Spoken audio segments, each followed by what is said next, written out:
Hi, I'm Rose Stanley and this is World at Work TV. I'm joined today by Jeanette Galvanic from LifeWorks. We're going to be talking today about the future workforce. Jeanette, can you give us a few thoughts of what you think, what in your view is a flexible workforce? The concept of flexibility is not schedule or working at home.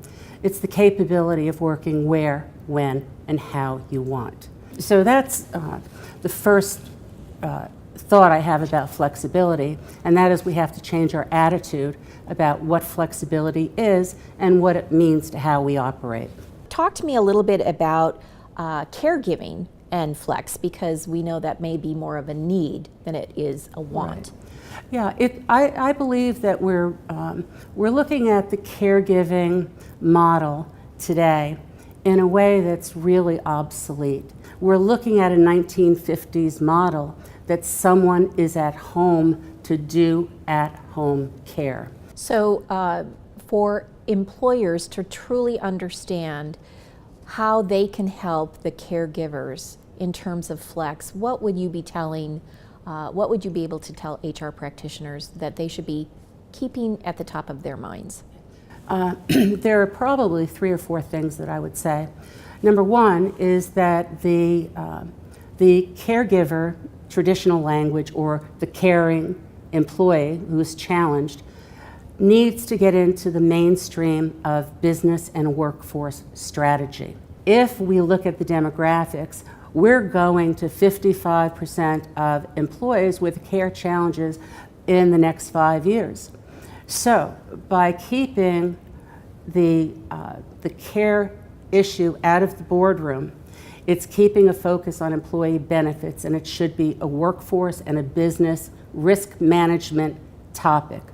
The second is that when you look at the numbers of employees who will have care challenges, they become the new majority.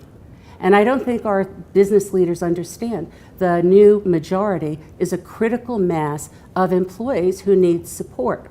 Now, the third is that as we talk about flexibility, I talk about the mobile enterprise and the need for extension of that digital capability in work to digital capability of work, life, family, and caring. If that happens, then more people will be freed up to do remote monitoring of what's going on in the home, to be able to check to see if the in-home caregiver is doing what we need to do.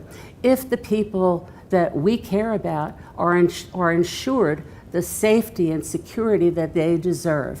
Right now, those things are not happening for the majority of workers who will become the critical mass for corporations.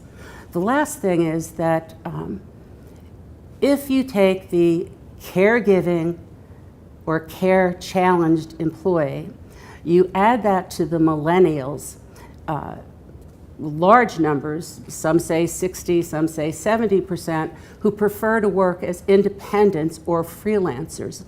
And you look at the people over 65 who would like to work, and there are 33% of disabled people who are highly skilled college graduates who probably would benefit significantly from remote work capabilities.